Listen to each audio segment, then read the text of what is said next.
So I messed up yesterday. Uh, I rewatched yesterday's video, which I rarely do.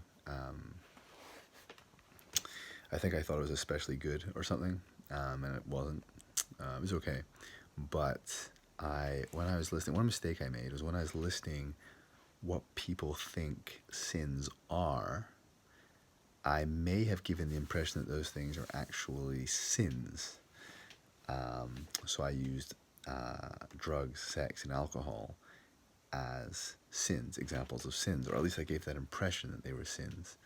The purpose of yesterday's video was to say that they aren't necessarily sins. I mean, sex is absolutely not a sin, but it can be under certain circumstances. And I guess drugs and alcohol are the same. How are you using this? What are you doing with it? What are your intentions with it? Is it abusing people? Is it abusing creation? Is it severing or further severing a relationship with God? Would make it sinful. Anything sinful. And or is it being used to bring life in a kind of a metaphorical sense, human flourishing, deeper relationships, better intimacy with creation, with other people, and with God. So I need to be quite clear that sex is a gift. The Bible says sex is a gift from God. It's absolutely not sinful, and I might, if I have the courage, do a video on that, because I have some quite strong feelings about how the church deals with sex, and the harm that the way the church deals with sex can do to people.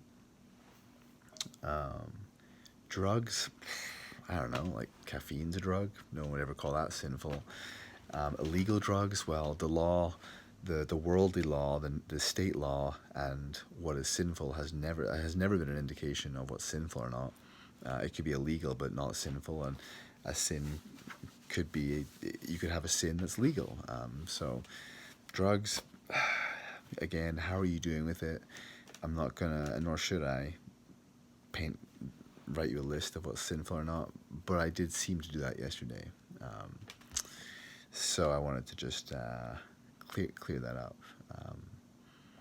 There's a lot of stuff I wanted to talk about tonight, but same as last Thursday, I'm not gonna.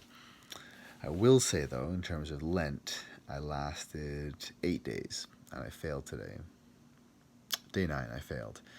My alarm went off at sunset, and I felt just brutal. I felt brutal, and it was easy in the moment to convince yourself that for the sake of your health, your medium-term health, like the next couple of weeks, you've got to get some more rest. Because in that moment, I felt actually physically sick. So I rolled over and proceeded to get not that much more sleep. So nothing of any real benefit was achieved. I broke my Lent, and I wasn't that much well rested.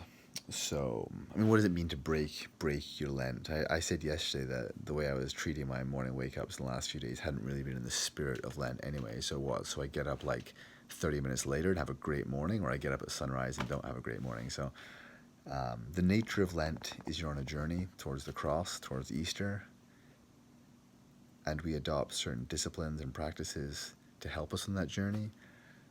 And I was unsuccessful, if that's not too unfair a term. Failed is too harsh. Failed is too harsh a term as well. I was inconsistent. Might be the nicest way to say it. I was inconsistent on day 8, but that's the nature of faith. That's the nature of the gospel. That's the nature of Christianity, is that you will fail. So I'll set my alarm for 7 tomorrow. 7:26, I think we're at now, and we'll go again. I'll try and do better, or try and resume. Yeah, that's it.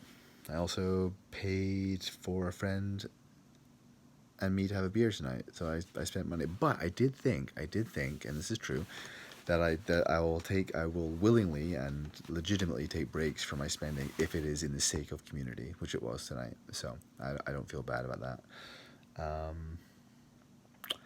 Yeah, I have a couple ideas for a video tomorrow. So and I mean, no one's watching these as well. So yeah, I'll do another one tomorrow with some more substance.